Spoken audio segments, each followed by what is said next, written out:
All right, so we are going to finish up four-part series conversation on lessons from Melvin Maxwell, John Maxwell's father. I'm going to go ahead and let Tay go first since his special guest probably doesn't have much to add to the conversation. I'm pretty sure she's going to be the recipient of a lot of these, but we can't wait for Chad and his dad to kind of impart some great wisdom. So I'll throw it down to you first, Hey. Yeah, definitely. She's probably she's getting tired now. So I'll be short since we do have Mr. David on. It was three things that really stuck out to me. The first was one of the first things that he said. He said leadership is visual. And I love that because it made me think just with my kids being so young. One of the things I wrote down was kids model your behavior and not your expectations. We many times we love to tell them what to do, and we get mad when they don't do it. And one of the things that my kids remind me of, they repeat things that I say, they repeat things that I do, and I wonder why they're not doing what I expect them to do. So, and it's the same thing with your team. You can't tell your team things that you're not doing. We always hear the term lead from the front, and that just means being an example, setting the expectations, setting the bar high, and allowing them that room to follow you. The second thing that he said, which I think is so important, he said prioritize your life. Keep the first things first, and I love that because it just keeps things in order. It keeps you always focused on the main thing because there's so much that we can do, and many times when we focus on trying to do everything, we miss the most important things. So you have to keep the first things first. We've talked about it on this numerous Zooms before, and this that sixth list, some type of list where you're making sure you're doing that for us with the business, the income producing things every single day. With your life, you're making sure you're hitting every area of your life that's important to you. So just always keeping some type of list and making sure that you're doing the things that's most important to you. And just the last thing, and I love that he said that because we had an amazing team Zoom last night, and one of our leaders gave this amazing word that fit right along with this. He said, "Don't give up, don't give in, keep on keeping on." And I love that. And the word that she gave last night to our team was finisher. She said, finish what you started. She said, if you got a Ruby chart, finish that Ruby chart. And she went on all the way up to Ambassador Diamond. If you got an Ambassador Diamond chart, finish that chart. And I love that because I think many times we start things and we get distracted. We start things and we let what's happening, we let the process deter us from why we started. So you have to always keep your why in front of you. And one of the things that she said, because somebody on our team, they posted, how do you keep yourself energized every single day? And she said something that goes back to the great Les Brown. She said, you have to be hungry. She said, when you're hungry, you're going to be tired, but you're going to keep going because you know why you started. When you're hungry, you're going to be upset. You're not going to want to do those things, but you're going to do it anyway because you know what you want and you know you're the only one that's going to make it happen. So she said, you have to continue to keep up the race. You have to take the step. And I think probably the most important thing that she said was, God is going to meet you halfway. And I love that because it reminded you don't have to do it by yourself, but you do have to take the steps. She said, God isn't going to bless laziness. He can't bless what you're not doing. So if you want something to happen, you got to take those steps. And you also got to have the faith to know that God is going to meet you. He's going to make sure that you get to where you want to be. So I love that word that she had was finisher. You have to, whatever you start, you have to finish it. And you have to also know, like, life is going to happen, but you can't let life distract you. You have to continue to stay focused on why you started and where you're going. And I just love that, and I love so many other things that he said. But those two things really stuck out to me. So that's what I wanted to share with you guys. Well, that was fire. I mean, we might as well we could just stop there, but we've got a special guest. So we're going to switch it up. I'm going to go right now. Watch this. Chad's not even going to know what to do. We're all out of order now. So number 21 was prioritize, which I love because we talk about the 80-20 rule all the time. 80% of the people are going to suck the life out of you and only produce 20% of the results, where the 20% are the hard workers, where you need to spend 80% of your time. So kind of the way that this looks in your business is, 20% of your time is spent doing the mass stuff. So doing large team Zooms, things that you can do to impact everybody. but the 80% of your focus needs to be on the 20% that are your leaders. That's where you need to invest your time, because that's what compounds. 20% of your team is going to multiply. 80% is either going to add or, unfortunately, subtract. So what he says is, make sure that you're not spending a lot of time on the bottom 20% because it's so insignificant that you should never spend time on it. And I was like, that was something that was just mind-blowing to me. Kind of like the, don't focus on learning and improving your weaknesses because it doesn't even matter. Focus all of your time and energy on your strengths, because that's where multiplication happens. Also, under priorities, he talks about you can't be 100% all day long every day. So choose where you're going to be 100%. So are you going to choose to be 100% during those moments where you're focusing on your top 20%? Those are the points that you're supposed to be giving all of your time. It says, where are you putting your 100% time? So take a look at that and find out where in your business you're spending your 100% times. 22 was don't give up or give in. And Tay just crushed it on that. I love that. He said, I've never met a successful person who quit their way to the top. And that's so true. There isn't a hall of fame for quitters. No one that quits ever made it into the hall of anything. So make sure that you're making that choice. And the choice of not giving up or giving in is a daily choice. You have to wake up each day and do that. And the other important part on, not giving up or giving in is having an accountability partner, because of the fact that, where there's two or more, good works will happen. And that's because of the fact that if you do have a bad day and you want to give up or give in, there's somebody there holding you accountable and saying, hey, you don't need to. This is what you can be doing instead. Somebody that will pick you up on your down days. 23, we'll just skip over that one. 23, remembering names. I'm so bad at this. I've taken memory courses. I tried the putting water bottles on people's heads, like he said, trying the association. Yeah. See, just like Chad, putting that on his head. See, at least I remember Chad's name. It's one of those things where it's something that I know I need to get good at, and it's something that I want to get good at, but it's part of my 80% that it slips my mind all the time. So it's one of those things that I'm telling you guys, I work on and try and get better at. And the reason why is because a person's name is the sweetest sound on their own ears. And also the other important thing about that too is the spelling of somebody's name.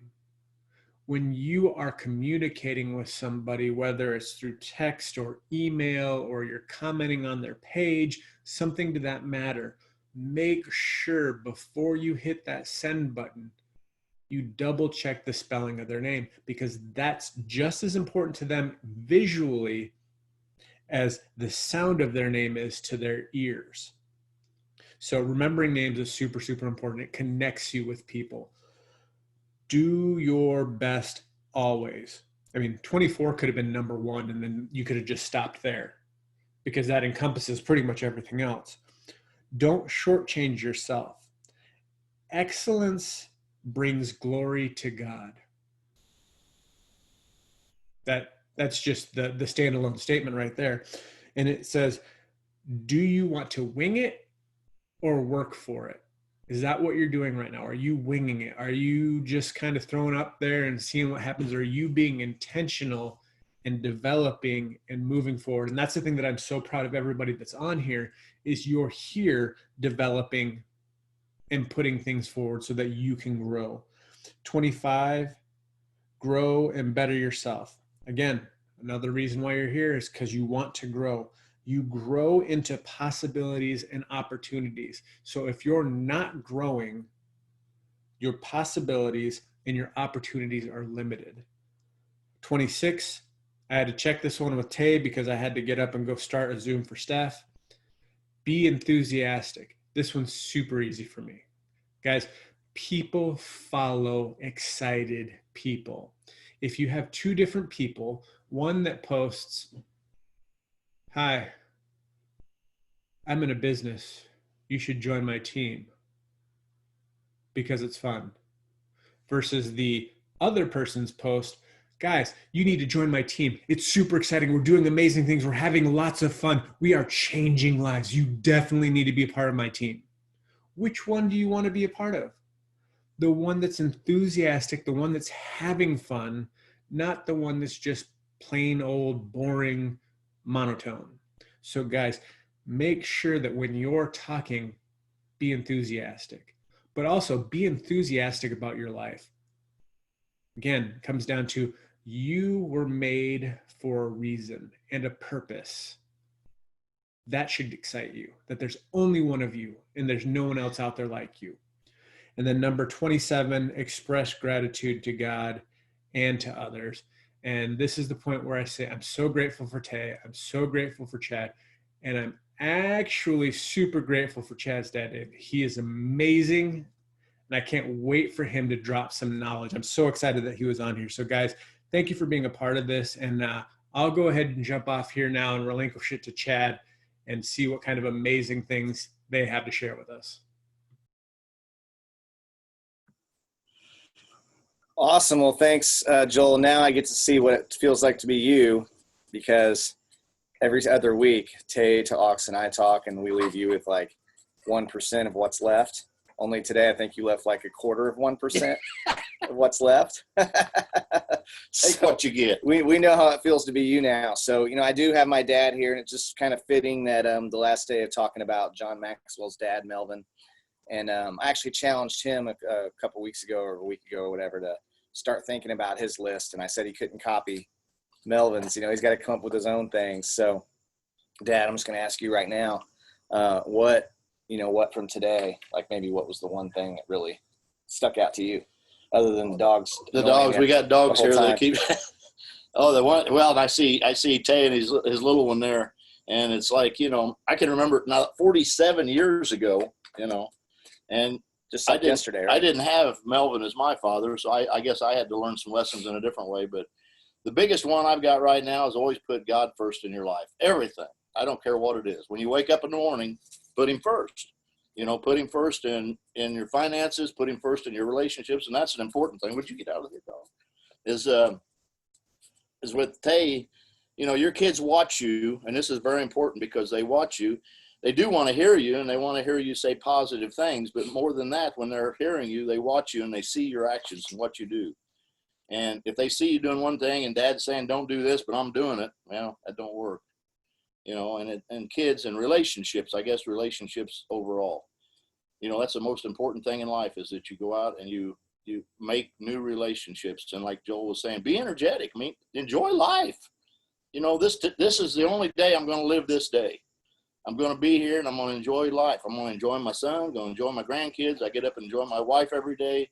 Whatever the day is, enjoy life, And when you go out and see somebody, smile, say a kind word.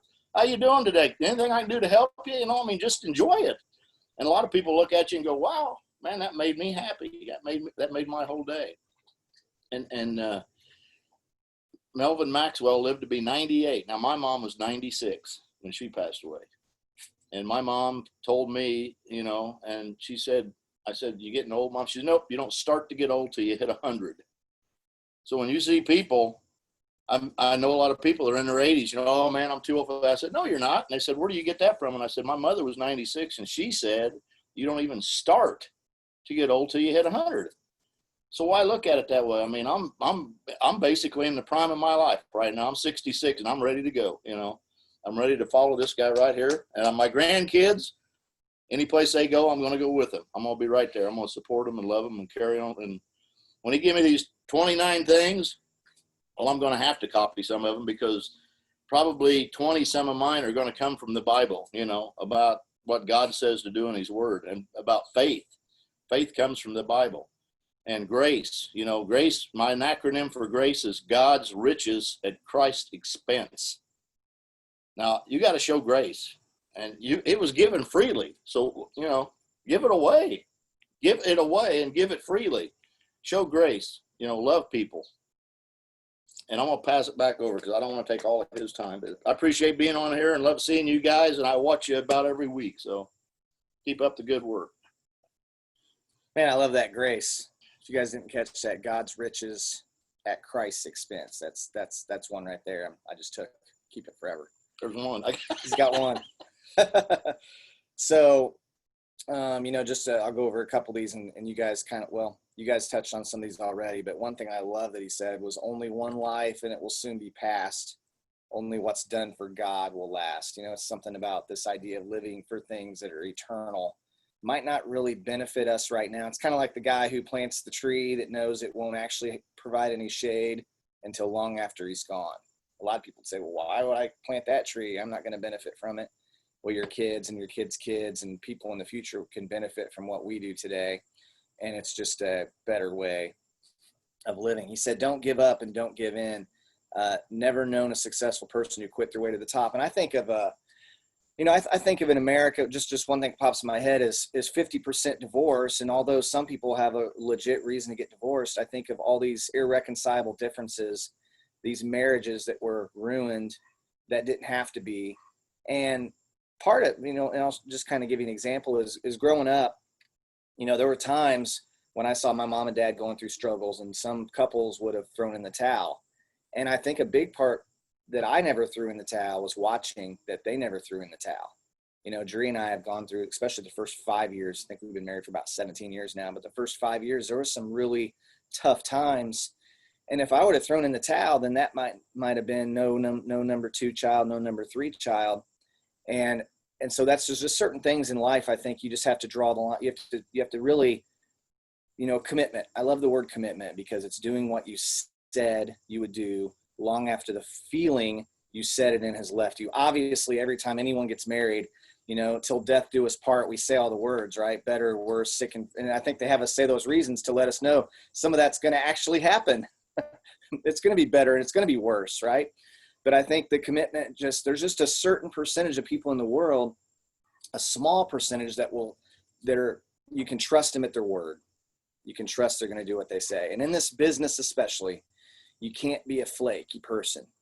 You got to be committed and you have to be dependable and trustworthy. And that takes time to build that track record. You can't just be like the wind and you're in and you're out and you're in and you're out. You're blowing all around. You've got to draw your line in the sand and just say, I said I'm going to do this. I'm a person of my word, so I'm going to do it. One of the things that's really difficult for me is to change my mind, cancel plans, because I know that that's a big withdrawal in relationship. If I tell Joel I'm going to fly out to Michigan next month and help him move or something, and then 3 days before I say, oh, something came up, well, that was a huge withdrawal. That's next time he's going to be like, can I really depend on him? And I don't want to be that person. I think it's especially important in this business to be the most trustworthy, dependable person in your entire business. That will take you so far. It'll create loyalty. It'll create trust. It'll create a lot of influence with your people. So I'll give you that. Keep on keeping on. John quit out of the dictionary. I thought that was so awesome. A girl on here, Teresa Garrett, she said her dad said can't, never could. I thought that was great. How to Win Friends and Influence People. If you haven't read that book changed my life reading it and understanding. One of the things in that book actually goes like this. It says, how can you get people to want to do what you want them to do? How cool is that? Like a lot of parents look at their children and they say, I said do it, so do it. That's one philosophy. Another one would be like, how could I get my child to want to do what I want them to do? I'll give you a quick little story that's in the book. So 5-year-old kid, never been to school before, nervous about school, doesn't want to go. In their mind, it's bad, right? Don't want to go to school. So the parents could just be like, I'm going to drag you. He's going to be kicking and screaming as I throw him onto the bus, right? That's one way you could do it. But what they said is, how can we get our child to want to go to school? So mom and dad and the older siblings sit around the table and they start, night before school, they start coloring, they start drawing, they're laughing, they're having an amazing time. And little Johnny's like, what are you doing? What are you doing? And they say, we're doing school activities. Only kids that are excited about school get to do this. And he's like, I want to go. I want to do it. And so he's up there coloring, drawing, laughing, up early the next morning, so excited to go to school. So see, it's just a change in philosophy of lining up what people want and helping them to get there based off of what they've told you. That's why it's so important, and it works to understand people's dream boards and their why and their goals, because if we know that already, and we can give them the way, the pathway, the roadmap there, and they might not understand it at first, they might kind of give you some resistance, but if you can say, hey, I promise you what you want, you're going to get it better and you're going to get it faster by buying into this game plan, and that's how you can get a lot of buy-in. So that one, do your best always. Man, this is one this guy right here taught me. I remember vacuuming. When I was younger, I had to vacuum the entire house. It was one of my chores. I think back then we got paid like $4 a week, which who knows, that might be worth $100 a week these days, right? But $4 a week, and I would go vacuum a room, and he would come in and he would lift the chairs up to see if the indentation had moved of where the chairs were, and he's like, no, vacuuming the room meant vacuuming the room. So I had to take all the furniture to one side of the room to the other side of the room, vacuum it all. And here's what's cool about this. Attention to detail is huge in the military. So when I went into the military, I was so far ahead of everyone else, and I excelled all throughout the military because I already had that mindset of being excellent. And, I think that's an important lesson. At the time, I didn't like the lesson at all. They're like, clean the bathroom floor. I'd come out after like 12 minutes. He'd say, 12 minutes? Nothing can be clean in 12 minutes. You have to go back in there for like at least 30. So I'd go in there and he'd say, what about there? Scrubbing there, wiping there, take his finger off the top dust, look at that right there, start over. So again, military was really, really easy. So doing your best always. And at the time I didn't like to do it, but then I started to understand the biblical concept of excellence, right? And to be excellent. John said excellence is for the glory of God. And masterpiece of excellence to honor the Creator. So we're actually, by us being excellent in our life, we're actually honoring the Creator, which is cool. Don't wing it. Only 15% meet expectations. Only 5% exceed them. So if you become a person that constantly exceeds expectations, you're separating yourself from 95% of the population just by that one thing, which is huge. I loved how he said his dad taught him bad things too, like loving ice cream, Like my dad, when he was younger, he was hardcore back then. He would just speak his mind and then think about what he said later. So that was one that I't had to learn over time, to think first before I spoke, but he does that now most of the time. Things are hard to not learn.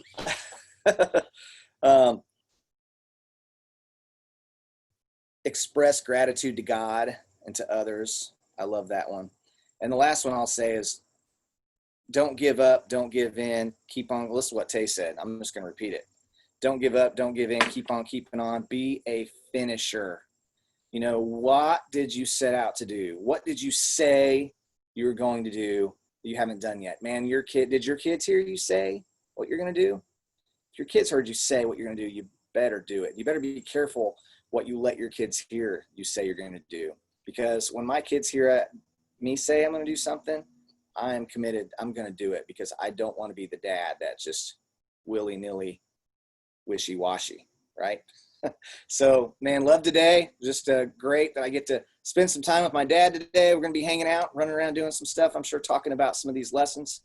And I just hope you all got something amazing out of this. And if you didn't catch the other one, this is the fourth one that we've done. And in this page, John Maxwell would tell you that he learned a lot from John Wooden, and we've gone all through John Wooden, and he learned a lot from Jim Rohn, and we've gone all through Jim Rohn and Ed Milet and so many other incredible people. And all the answers that you're looking for are, start in the Bible, but some of the ways that you hear things might impact you different. So there's literally hundreds of Zooms that we've done inside this page. Make sure that you're going in, and these aren't just for you. These are for you and your children. These are for you and your team. These are for you and anybody that comes into your life that's hungry and wants to grow. Because like John said, you don't grow, or you don't go into opportunity and go into things, you grow. And you're always preparing to be ready for when the next thing comes along, and we'll be able to see it Whereas if we're not growing, we just don't even recognize it for what it is. So hope you guys learned a lot today. I know I did, and we're going to go have an awesome day, and I hope you do too. See you guys.